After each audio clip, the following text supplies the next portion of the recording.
People forget, again, those Petrino teams were going toe-to-toe with the best teams in the nation. And so, obviously, you go on there, you go to Ohio State. Didn't quite have the ending that you wanted. Talk about that Ohio State game. Yeah, it was tough. Obviously, I wanted it for all of us. As a Hog fan growing up, you always want to see the Hogs do really well.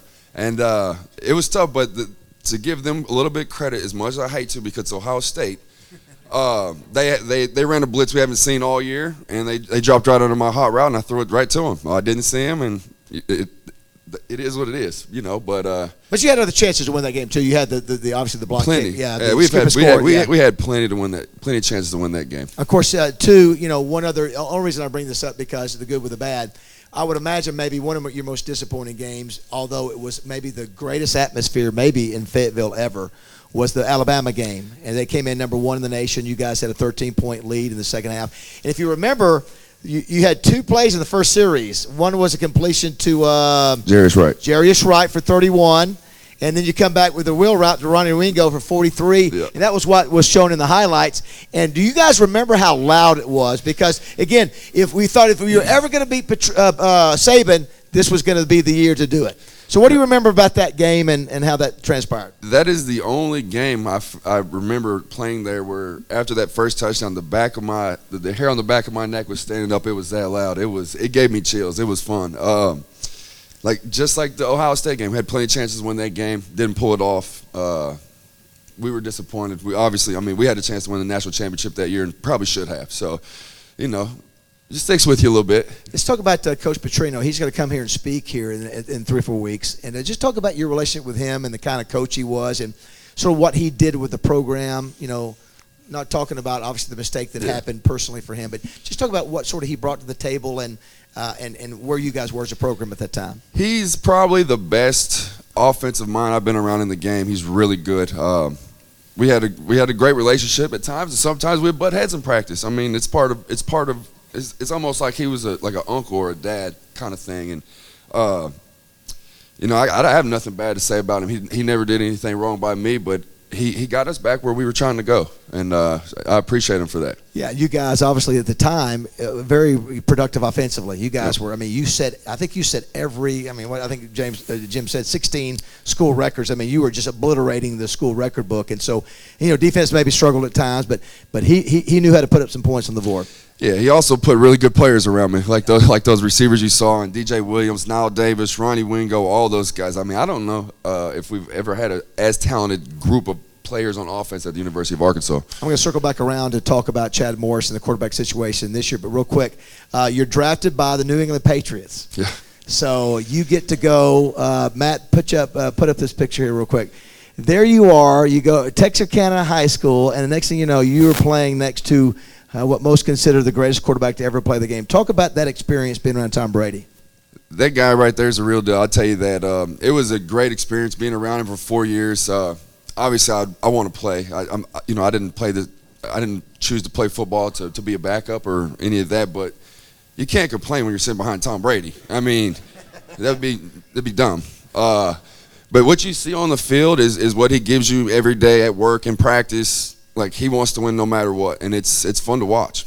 What's the thing that makes him? What makes him a great quarterback? You've been around the game long enough. What makes him different than everybody else?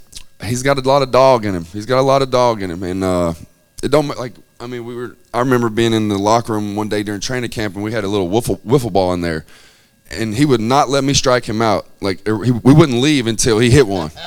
And so that's just the kind of guy he is. What about Bill Belichick as a coach? Obviously, you had Bobby Petrino, pretty intense guy. What about Bill Belichick? Yeah, Coach Belichick is amazing.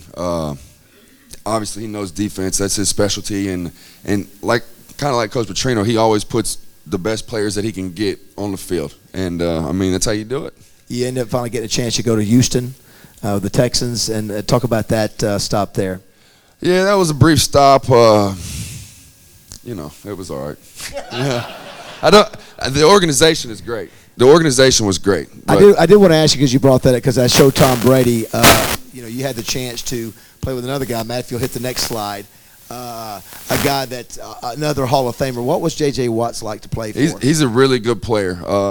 He works just as hard as anybody in the league, and it shows. He's just dominant.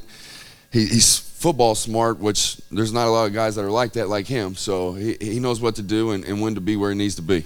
And you obviously you end up going to Baltimore after that. And so once that wrapped up, again, you're at this point in your life to where you're 31. Yep. You play with a guy who's now 42. Yeah. That's still playing at this. So you dominating. So that gives you, I'm sure, maybe some motivation, inspiration to go, hey, man, I can do that too. Yeah, I had to make a choice. Am I going to keep playing or am I done? And I made that choice, and I've been working my butt off ever since to get back. Is the key for you to have a quarterback that knows what your talents are? Is it you got to have a Petrino or a Belichick when you go wherever the stop is, XFL, to take advantage of your arm strength and knowledge? It'd be nice to play for an offensive-minded coach.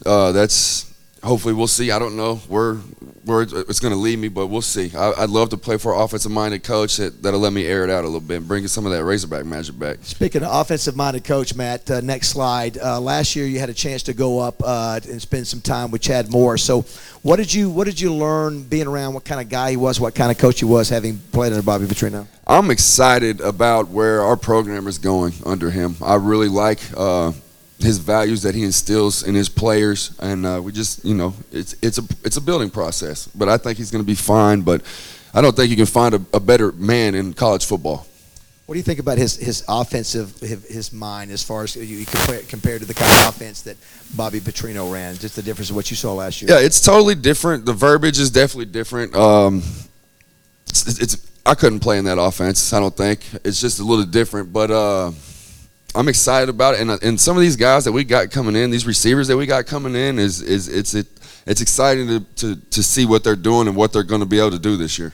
Let's take a look at the next slide. So these are the three quarterbacks, Ryan. You got Ben Hicks, you got Starkel, Hicks, and John Stephen Jones. I think you probably had a chance to see a little bit of all three of them. Talk about your sort of, your evaluation of those three guys as quarterbacks. Well, they're definitely three different players. I think Nick is kind of more like me. He's a bigger guy. He's got a really strong arm. Ben has been in this system for 3 years at SMU before he came here, so he knows the offense, and so he's good to go. And then John Stephen, I love that kid, man. He's a funny dude. He's a smaller than average quarterback, but he can play ball. You had a chance to, you saw the program, sort of hit a low point there, had a little, not as low as it is right now. And also, man, you brought, with Coach Petrino and all the other players, brought that thing up to a national level contender. Is this something that Chad Morris can do? Is it the key is getting the players? What do you think is going to be the key to getting back to where you guys were those last few years with Coach Petrino? Yeah, I think he'll be fine once he gets his players in. He kind of came in with a empty cupboard, basically. There wasn't a lot of talent there at the time, and last year was disappointing. But I think this year and next year and the longer he's around, where the guys know the system. I mean, that's what happened with Coach Petrino. The first year he was there, we were 5-7, and then we went 8-5. It's the longer you're in the system and you start to know what's going on and know what to look for, the better it is. I got a chance to play for two completely different coaches. I played for Lou Holtz and Ken Hatfield, two different completely personalities. And so, and there seems to be, Chad Morris is sort of an intense guy, but he's a different guy than Petrino. Just talk about the difference in coaching and how you as a player, do you prefer one or the other? Does it make any difference to you, the pros and cons of both styles? To me, I just want a coach that knows what he's doing. Like, if I know he's full of it, well, then that's not going to be any good for anybody. But as far as Coach Petrino and Coach Morris, they know what they're talking about when they start talking X's and O's. And to me, it's exciting, especially for the Razorback Nation. And I'm ready to see what they put on the field this year. Would you like to make a prediction on the record for this Nope. year's? I don't want anybody mad at me, so I don't know. So I would think the goal would be, you think probably to get to a bowl game. Obviously, every year you want to get to a bowl. I think they got enough talent to do that. They just got to go make plays now. For this crowd, these folks in here love football. Tell them what it's like as a player to play against the Sabans at Alabama, or to go to LSU in Death Valley, or to go to Georgia where you won with a last-second pass. Talk about what it's like to play in those kind of environments. It's a lot of fun. It's very hostile, as you can imagine. I remember in I guess it was 2009, we played at LSU. They ended up beating us, but they played Colin Baton Rouge before the game. And I'm a big Garth Brooks guy. And so I was so excited. Like Coach McGee, he was like, "Hey, man, you got to calm down." But I was ready to go, and the more people, the louder. I think that made our team better. Like we love to go into places and make them look bad. Was that the overtime game that we lost in LSU? Yeah, wow, that was. And I think Joe Adams really got knocked. He had his helmet knocked over. I got Joe messed up pretty good that game. I had to apologize for him. So which do now? If of all the SEC teams, did you develop dislike? You know, back when I played, it was Texas.